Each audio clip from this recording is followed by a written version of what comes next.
tema de fondo debe ser el sistema de salud. Si quieren que hablemos, que se discuta, que se analice, que se proponga sobre médicos, está muy bien, pero el sistema de salud se basa, cualquier sistema de salud en el mundo, en médicos generales, en médicos familiares en todo caso. Es ahí donde tienen que fortalecerse los sistemas de salud, de la base hacia arriba. De 100 pacientes que se atienden en un día, 85 requieren a un médico general o un médico familiar.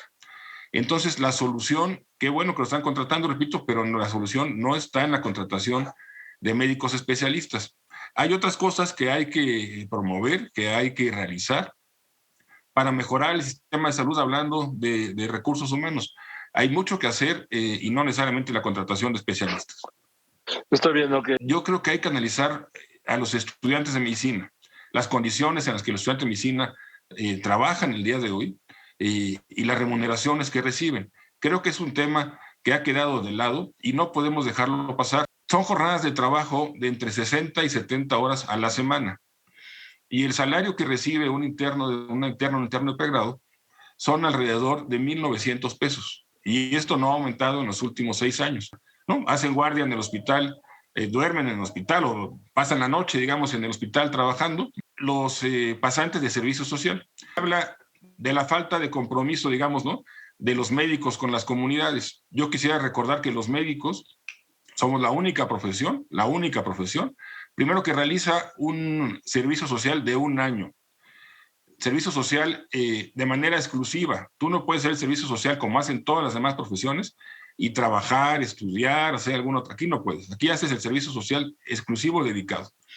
Y hay alrededor 5,000 comunidades, 5,000 estudiantes pasantes de servicio social en el país, 5,000, que están en zonas de alta marginación y muy alta marginación y reciben 3,500 pesos por mes.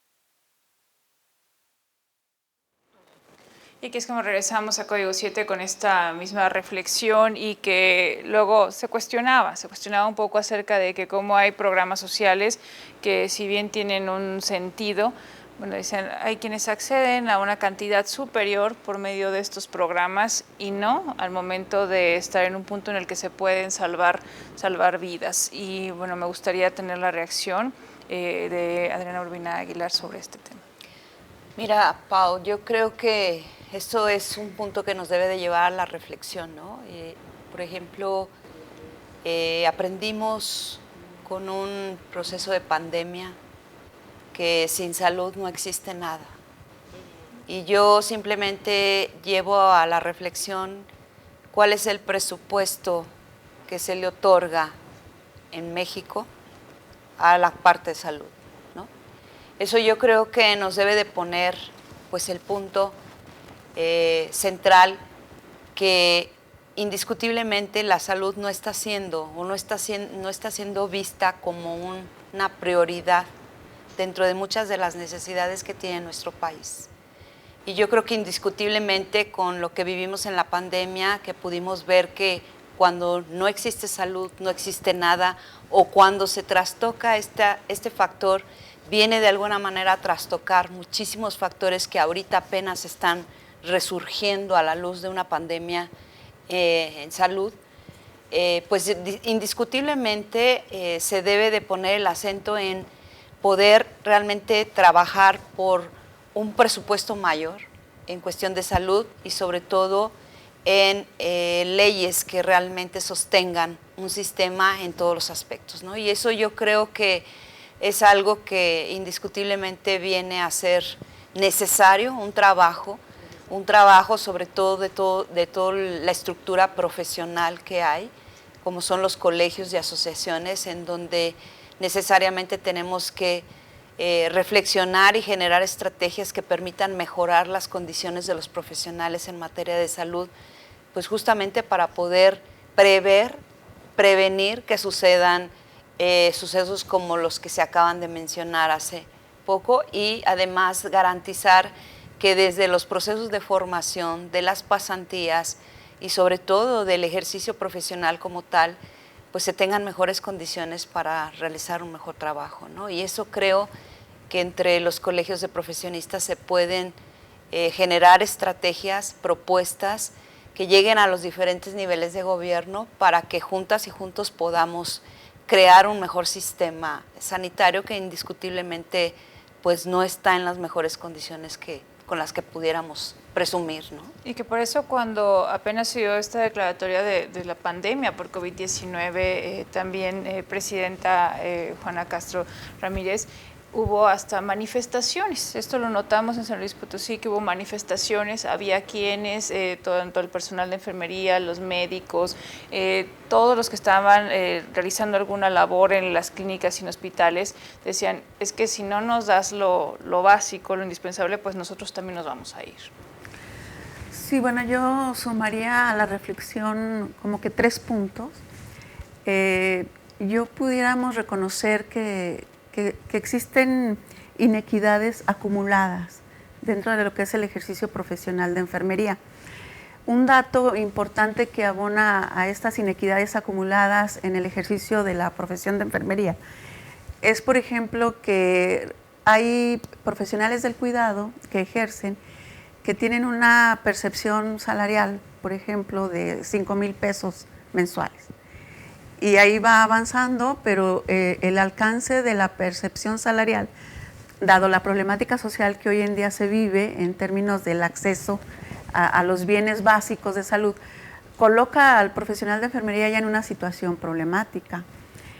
Por otro lado, si esto lo llevamos o lo tratamos de mostrar en el ejercicio, por ejemplo, de pasantes, también es muy común esa situación de inequidad, porque hay pasantes que son pilares en la respuesta social a la población en materia de salud en los diferentes espacios e instituciones, y bueno, no tienen ni una percepción en el sentido de sobrevivencia en bienes básicos para la vida diaria, ¿no? Por ejemplo, ahí en ese sentido yo estaría hablando de inequidades que afectan sobremanera al profesional de salud, particularmente enfermería, y que bueno, estamos hablando de aproximadamente 10,000 enfermeras y enfermeros en el estado que viven todas esas realidades que son muchas veces pues adversas, ¿no?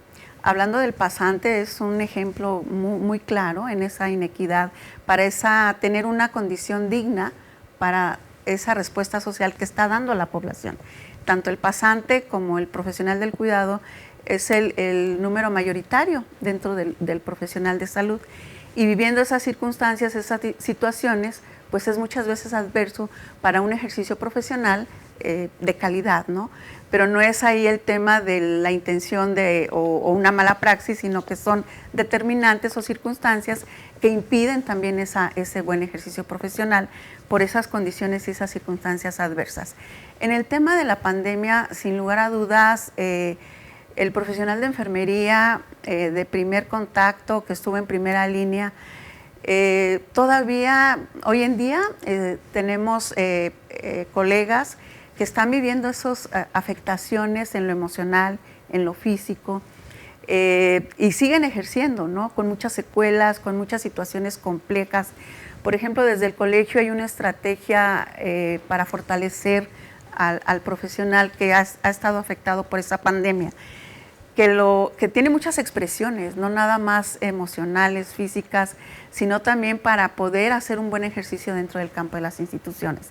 Entonces, en ese sentido, yo hablaría de esas inequidades sociales, de esas circunstancias muy adversas. Son muchas realidades las que vive el profesional de salud, desde el pasante, o el profesional que está en el servicio social, hasta profesionales que en las diferentes instituciones o espacios para brindar la atención, pues son realidades que complejizan mucho la actuación profesional. Y porque históricamente se ha dicho la medicina ha funcionado así, pero no tendría que ser así, no tendrían por qué resignarse, doctor Antonio Chalita. Claro, Paulina, claro que no. O sea, yo estoy totalmente de acuerdo con lo que dicen las compañeras enfermeras con respecto a que el pasante, tanto de enfermería como de medicina, pues está sobreexplotado. Y eso pues se traspola al médico que ya se recibió, porque el médico ya recibido, que pues tuvo que cursar muchos años de estudio, sacrificar pues los placeres mundanos, quizá porque tuvo que poner a estudiar, tuvo que pasar días y tuvo que pasar noches como si fueran días, y pues sí, ganando un sueldito ahí nada más para sobrevivir, a diferencia de otros profesionistas que terminaron antes y pueden trabajar y se pueden casar más pronto. Pues esto en el médico ya recibido, pues se traspola, porque ahora el médico, ¿verdad?, general o el médico familiar que tenemos en la actualidad, pues tiene condiciones laborales pues muy malas. Hay médicos que cobran 30 pesos en un consultorio de una farmacia particular, ¿no? O médicos generales que pues no se quieren ir a veces a las comunidades alejadas porque las condiciones de seguridad, porque las condiciones laborales, contratos muy cortitos o sueldos muy bajos, pues inseguridad laboral en general, pues no les conviene, no les atrae. Sin embargo, ahora se ofertan estos trabajos a médicos extranjeros, pues con todo, ¿verdad?, con contratos largos de 1 año, con vacaciones, con sueldos altos. Pues yo no entiendo, o no, los médicos ya no entendemos, pues qué está pasando en nuestro país, qué pasa con el personal de enfermería y con el personal médico mexicano, de qué se trata, hacia dónde va esto. En el Colegio de la Profesión Médica del Estado de San Luis Potosí, quiero enfatizar que tenemos la responsabilidad de vigilar el ejercicio profesional de los médicos. Si nosotros, y del personal de salud, si nosotros observamos que una persona está laborando sin una cédula profesional o sin un título, o no está certificado por los colegios de especialistas que le corresponden, pues tenemos la obligación de denunciarlo y de decir, bueno, este médico, esta persona no tiene la capacidad legal de ejercer la profesión, tanto como médico general o como especialista. Entonces los médicos que laboran generalmente y que están apegados a los colegios médicos, ya sea de especialidad o medicina general, pues son médicos que pueden trabajar de forma legal, de forma libre. Por este motivo, nosotros, ¿verdad?, primero pues nos tenemos que fijar en esto, y ahora vuelvo otra vez al caso de la nenita que falleció. Nosotros como Colegio de la Profesión Médica, pues ejercimos nuestra postura y publicamos nuestra postura con respecto a una injusticia que se estaba cometiendo con estos 3 médicos, que fue acusarlos de un homicidio doloso, cuando el acto médico de por sí no puede ser un crimen, no es un acto doloso, es un acto de buena fe. Y afortunadamente hace unos cuantos días, 6 o 7 días, la Cámara de Senadores acaba de aprobar una ley, la Ley General de Salud, donde el acto médico ya no puede catalogarse como un problema o un acto que se haya hecho con dolo. No se puede criminalizar y no se puede penalizar. Claro que con sus limitantes que deben de ser, pero el acto médico siempre se ejerce de buena fe y claro que debe de juzgarse. Nosotros, por ejemplo, con estos médicos de la comunidad de Salinas, pues pedimos que se siga el proceso y que se deslinden responsabilidades. Si hay responsabilidad legal para ellos, pues adelante. Si no hay responsabilidad legal para ellos, si la responsabilidad es de la clínica porque pues no había lo suficiente, o no hay responsabilidad, que también se deslinde. Pero bueno, afortunadamente a través de los abogados de estos médicos, nosotros pedimos el apoyo de Medical Legal Center, que es una firma nacional de mucho prestigio, que ofrecieron su servicio gratuito, vinieron a San Luis Potosí, comprobaron que pues los médicos realmente no eran unos criminales, y bueno, pues los médicos salieron libres porque estaba pues mal tipificado el Y vamos a seguir con este tema. Tenemos algunos comentarios también del auditorio de Código 7. Les vamos a dar lectura en un momentito más. Le invitamos a hacer una pausa y manténgase porque usted sabe, aquí tenemos las voces de expertos, de quienes conocen en la materia, y queremos que siga enviando sus mensajes y nos marque. En un momento estaremos de vuelta en Código 7.